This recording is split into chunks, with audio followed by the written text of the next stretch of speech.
Page India news, सड़क से सदन तक। आपने जुड़वा भाइयों की कहानी तो सुनी होगी, लेकिन क्या आपने ऐसे जुड़वा चोरों के बारे में सुना है जो अपनी एक जैसी सूरत होने का फायदा उठाकर पुलिस को चकमा दे रहे थे?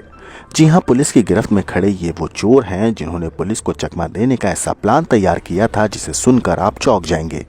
इन भाइयों ने बचने का जुगाड़ तो तगड़ा निकाला था, लेकिन कानून के हाथों से बच नहीं पाए। असल में मध्य प्रदेश के माऊगंज में एक ऐसा मामला सामने आया जिसने पुलिस को भी सोचने पर मजबूर कर दिया।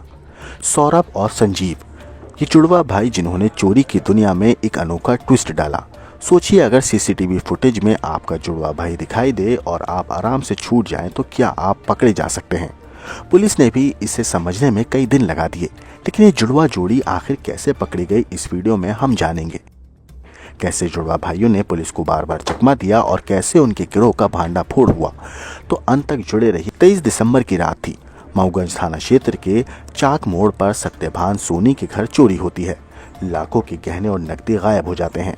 पुलिस जांच शुरू कराती है, लेकिन हर बार सीसीटीवी फुटेज में एक ही शख्स दिखता है। तो फिर कैसे चोरी हो रही थी? क्या ये कोई अदृश्य चोर था या कुछ और? पुलिस की जांच में पता चलता है कि ये काम सौरभ वर्मा और उसके जुड़वा भाई संजीव वर्मा का है। सौरभ चोरी करता और संजीव सीसीटीवी के सामने खड़ा होकर खुद को बेगुनाह साबित करने की योजना बनाता था। पुलिस ने जब इन्हें पकड़ा तो ये कहानी और भी ज्यादा उलझ गई। सोचिए, क्या होगा अगर एक जुड़वा भाई जेल में हो और दूसरा बाहर खुद को बेकसूर साबित करने में लगा हो।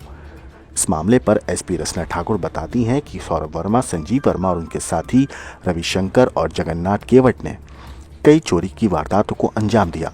जब सौरभ को गिरफ्तार किया गया तो संजीव जेल में जाकर उसकी पैरवी करने लगा। ये देखकर पुलिस चौंक गई। ये 23 तारीख की रात को इनके यहाँ पे चोरी हुई थी, सोनी जी के यहाँ पर। तो उसमें उनका जो सोने चांदी के जेवर वगैरह गए थे और कुछ नगद राशि गई थी। तो इसमें प्रकरण पंजीबद्ध करके विवेचना करने पर इसमें 3 आरोपी पकड़ाए हैं, जिनसे कि माल भी जब्त हुआ है, माल बरामद हुआ है और कैश जो उनका गया था वो भी बरामद हुआ है। तो 3 आरोपी थे, तीनों इसमें पकड़ लिए गए हैं। एक जुड़वा भाई की बात आती है कि जुड़वा भाई हैं, कई बार ये बच के निकले हैं। हाँ, एक शकल सूरत है। जी जी, क्या ये मालूम हुई है? हाँ, ये जानकारी में आया है कि ये संजीव वर्मा करके एक है, इसका जुड़वा भाई भी है। और कई बार इसने पहले कभी सुनने में आया है कि इस तरह का लाभ लेता रहा है ये जुड़वा भाई होने का। और इस बार अभी ये पकड़ाया था यहाँ पर मामले में, और उससे हमने बरामदगी भी की है।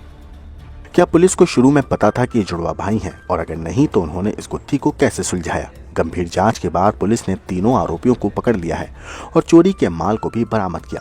लेकिन ये मामला सिर्फ चोरी तक सीमित नहीं था। ये थी एक मास्टरमाइंड की कहानी जो कानून को गुमराह करने में माहिर थे। ये घटना सिर्फ एक चोरी की नहीं, बल्कि हमारी सुरक्षा व्यवस्था और अपराधियों की चालाकी को लेकर एक बड़ी सीख है। क्या आप मानते हैं कि इस तरह की घटनाओं को रोकने के लिए टेक्नोलॉजी को और मजबूत करना चाहिए? नीचे कमेंट करें। क्या आप पहले से किसी ऐसी जुड़वा कहानी के बारे में जानते हैं?